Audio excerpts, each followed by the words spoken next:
Brewing potions can be tough in the best of situations, but it's especially difficult when you have competition.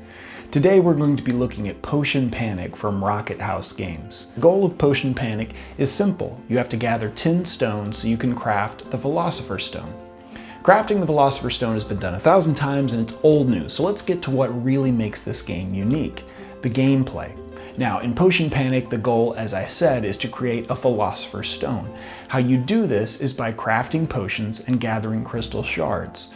And the first person to gather 10 crystals will immediately win. This is super easy, right? Well, not so fast. You see, you also happen to be playing with other people, and those other people want to make the Philosopher's Stone too.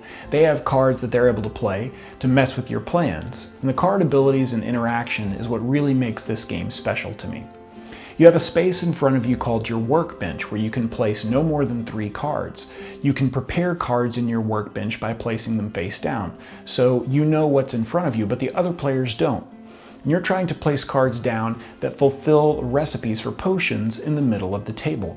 So if you put down 3 cards that match a recipe in the middle, you can take an action to brew and claim that card. The cards that you place face down on your workbench, however, also have a dual use. Many of them have a smash ability that you can activate instead of using them to fulfill a potion recipe in the middle. These smash abilities are so cool because they allow you to do things like draw cards or swap hands with your opponent or clear out the recipes from the middle of the table. There's also some interaction in the game where you can snag a crystal from an opponent or discard one of someone's face-down cards. There are also ways to protect against that type of play, and I'm normally not a fan of take-that mechanisms in a game. I have a couple of caveats to that though. If a game feels very lighthearted or chaotic and a small amount of take-that won't torpedo my whole game plan comes in, then it can actually enhance the gameplay a bit. I feel like in Potion Panic, the game state is changing quickly enough for all players that if someone steals a crystal or swaps hands with you, it just causes you to pivot your strategy. It doesn't ruin your whole game. The other thing that I really enjoy about Potion Panic is the recipe cards that you're trying to fulfill to win the game. There's a common display of 3 cards that everyone can complete, but you also have a personal collection where you can hold up to 3 cards that only you can complete. And these recipe cards are kept secret, so people don't know if you're trying to complete a common recipe or a private recipe. You can also reserve common recipes for yourself by taking them from the middle and adding that card to your private reserve.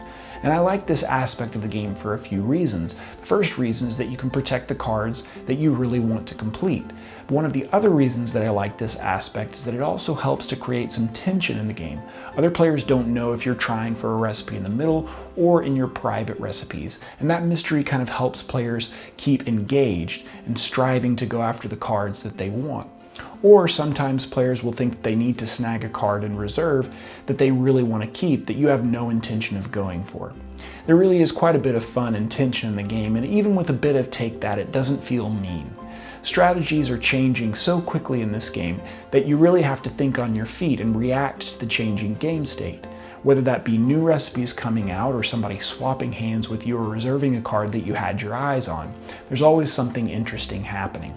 And I think that Potion Panic is a perfect game for people who want a quick-playing, easy-to-learn card game that has some depth once you get to know the card powers. The mix of hidden information and public information helps to create a tense, fun atmosphere that keeps players engaged, even if it's not their turn. Now, if you absolutely can't stand any games where you mess with your opponent a bit, then you may not enjoy the play as much. But if you're like me and you don't mind a bit of take-that, if it's a lighthearted game like this one, then I think you'll have a good time with it. I hope that this review was helpful and informative. If you have any questions about how to play the game or my thoughts on other parts of the gameplay, please comment below or shoot me an email at thedicey@gmail.com. And if you enjoyed the content, then you can like the video and subscribe to the channel. That always helps out as well. Make sure and connect with us on social media or at our Board Game Geek Guild. Thanks so much for watching, and until next time, I'll see you at the table.